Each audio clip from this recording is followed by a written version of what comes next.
ত্রয়োদশ জাতীয় সংসদ নির্বাচনের কয়েকজন প্রভাবশালী প্রার্থীর জয় ঘিরে নতুন করে আলোচনা এসেছে রাজনীতি ও পারিবারিক সম্পর্কের আন্তঃসম্পর্ক। বিশেষ করে শেখ ফজলুল করিম সেলিম এর ঘনিষ্ঠ আত্মীয় হিসেবে পরিচিত তিনজনের সংসদ সদস্য নির্বাচিত হওয়া নিয়ে সচেতন মহলে নানা প্রশ্ন উঠেছে।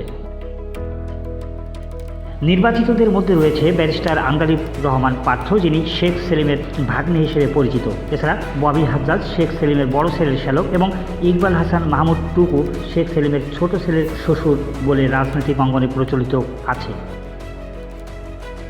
এই প্রেক্ষাপটে প্রশ্ন উঠেছে, সরকার পরিবর্তনের পরও কি সংসদে শেখ পরিবারের প্রত্যক্ষ বা পরোক্ষ প্রতিনিধিত্ব বজায় থাকছে? বিএনপি নেতৃত্বাধীন সরকারের সংসদেও শেখ পরিবারের ঘনিষ্ঠ আত্মীয়দের উপস্থিতি রাজনৈতিক সমীকরণের নতুন মাত্রা যোগ করেছে বলে মনে করছেন বিশ্লেষকরা।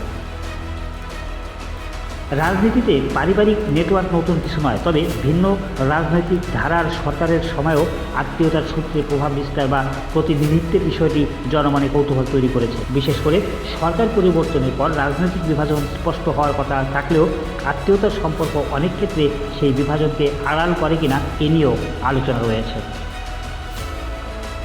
ববি হাজ্জাজের পারিবারিক পরিচয় নিয়েও জনপরিসরে নানা আলোচনা আছে। তার বাবা মোসাবিন শমশের আন্তর্জাতিক অঙ্গনে পরিচিত একজন ব্যবসায়ী। তাকে ঘিরে বিভিন্ন সময় বিতর্ক ও গুঞ্জন শোনা গেছে, তবে এসব অভিযোগের বিষয়ে আনুষ্ঠানিকভাবে প্রমাণিত কোনো তথ্য আদালতের রায়ে প্রতিষ্ঠিত পায়নি।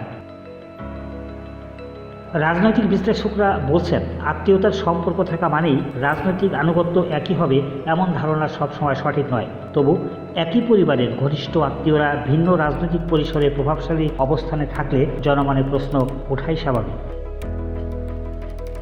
এ পরিস্থিতিতে বিএনপি সরকারের সংসদে শেখ পরিবারের ঘনিষ্ঠ আত্মীয়দের উপস্থিতি রাজনৈতিক বাস্তবতার নতুন চিত্র তুলে ধরেছে।